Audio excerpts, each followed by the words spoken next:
We are living in the 21st century.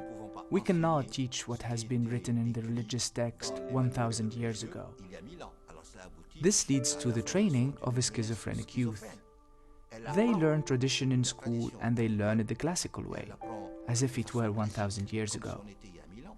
But in practice, the child discovers in the street a reality that is totally different.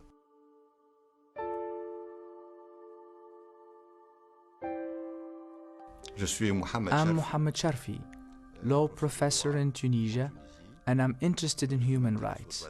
I have been campaigning for understanding between peoples, for peace and fraternity between peoples, and this integrates perfectly in the goal of the high-level group.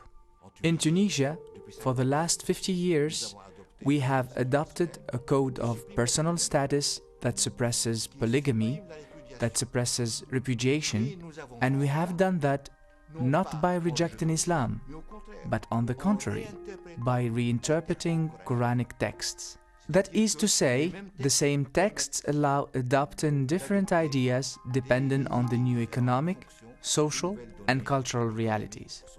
The Quran's text is a marvelous text containing so many inner workings that allow Muslims to adapt to modern times. This is possible, this is doable, this is the path for the future.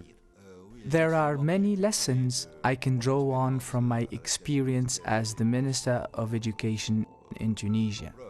For example, the Alliance of Civilizations can recommend that every time a religion is taught in the schools, there should be a general survey of other religions.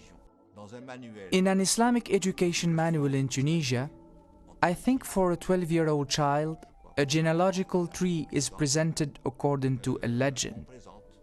Muhammad, the Prophet of Islam, Jesus, who according to Muslims is a prophet, he is the Prophet of Christianity, and Moses, the Prophet of Judaism.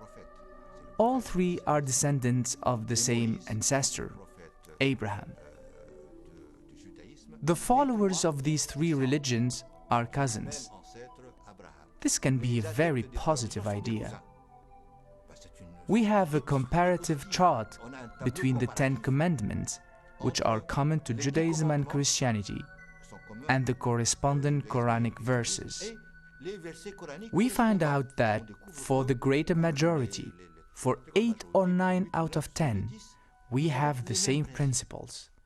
So you see how politics and history have acted so that we have drifted apart. But in fact, we are very close. I am calling for reforms on both sides, not only on the Muslim world side. On the Western side, I urge for a better knowledge of the Muslim world.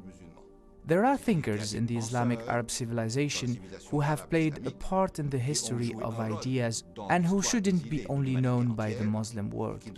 If there is some sort of Islamophobia, this is because the Muslim world is poorly known. On the Muslim side, maybe the road is longer. For 2 or 3 centuries, the Western world has been exercising democracy. Today, ideas of individual freedom, of democracy are well rooted in the minds. The Muslim world is a little behind. The concept of democracy, concept of liberty need to take root in the minds, notably for the youth.